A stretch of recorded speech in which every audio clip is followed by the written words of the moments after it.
Applications for the mean. Many colleges assign numerical points to grades as A is 4, B is 3, C is 2, D is 1, and F is 0. Find the grade point average for the following semester grade report. The first step is to rewrite each letter grade using the numerical amount of points. So A is 4, C is 2, D is 1, B is 3, and then F is 0. Now for the last column, we're going to multiply the credits by the numerical grade. So that means I'm going to multiply the values in my second column to the values in the fourth column. So 4 times 4 gives me a value of 16. And then 2 times 2 is 4. 3 times 1 is 3.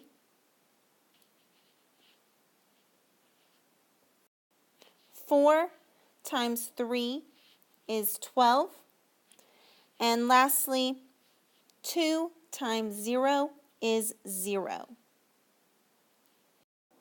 To find the grade point average, we're just going to add the values in the last column.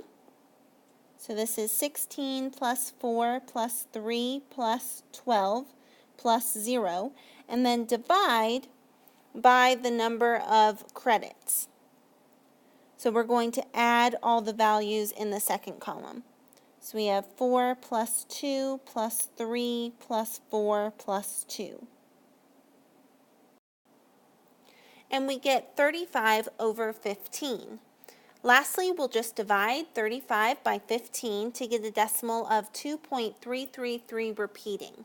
We're going to round to the nearest hundredth, so 2.33 repeating rounded to 2 decimal places is just 2.33. So the GPA is 2.33. The mean number of hours that Raphael worked over the past 4 weeks is 35.75.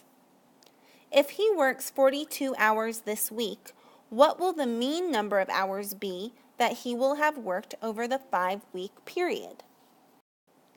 If we assume that Raphael works 5 weeks, we can label this as week 1, week 2, week 3, week 4, and week 5. Now the average is the sum of all the points in a data set divided by the number of values in the data set. So if our values are the number of hours each week that he worked, then we can add up all of these hours and divide by the number, which is 5, to get the average. Now, we want to know what the sum of week 1 plus week 2 plus week 3 plus week 4 is, because we're given week 5 is 42, but we want to find the sum of week 1 through week 4.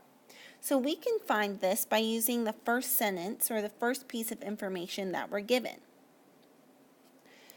So this first sentence tells us that the mean number of hours that he worked over the past 4 weeks is 35.75. That means that week 1 plus week 2 plus week 3 plus week 4 divided by 4 gave him an average of 35.75. If we multiply both sides by 4, we get that week 1 plus week 2 plus week 3 plus week 4 equaled 35.75 times 4, which is 143.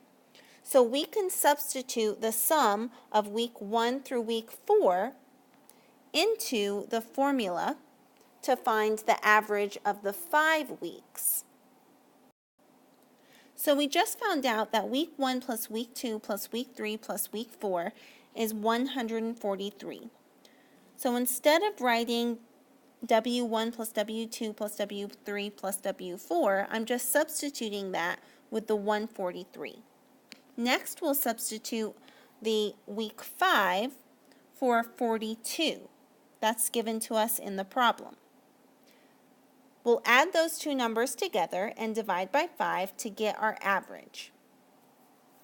143 plus 42 equals 185.